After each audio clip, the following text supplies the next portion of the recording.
There's a boy, an old man, and a donkey. One day, they wanted to go to the market in town. So the old man tells the boy to get on the donkey, and the old man walks next to them.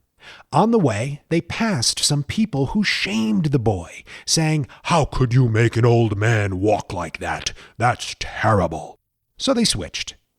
Then they passed some people who scolded the old man. They said, "Old man, how could you make a little boy walk like that? That's awful." So they both walked next to the donkey. Then they passed some people who laughed at them. They said, "You idiots, you have a perfectly good donkey, and instead of riding it, you're walking next to it. That's dumb." So they both rode the donkey.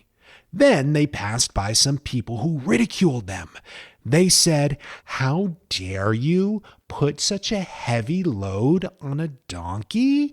That's inhumane." So they carried the donkey. They're almost at the market. They just have to cross a bridge to get there. As they're crossing the bridge, the donkey slips out of their hands, falls into the river, and drowns. The moral: if you listen to every single bit of criticism and try to please everyone, you can kiss your ass goodbye. Deucers, there's always going to be critics. And sometimes there can be valid feedback within criticism.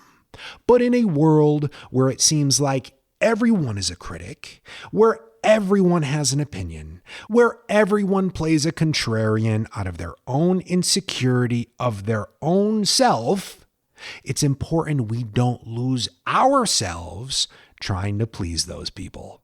It's important we don't lose sight of who we are and why we set out on our journey in the first place. Deucers, there's always going to be critics, but we get to choose how we respond to them. Van Gogh was criticized for his painting style, but kept creating his art his way anyway.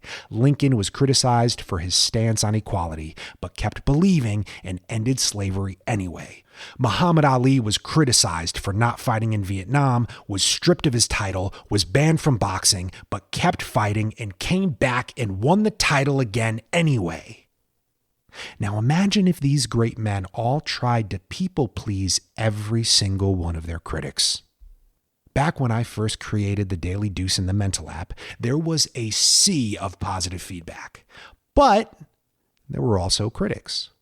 I don't like his voice. I don't like his humor. I don't like the seriousness. I don't like the profanity. I don't like that some are too short. I don't like that some are too long. I don't like that he's going to make a deuce about what I don't like. If I listened to every single bit of criticism and tried to please everyone, I'd have to kiss the Daily Deuce's ass goodbye.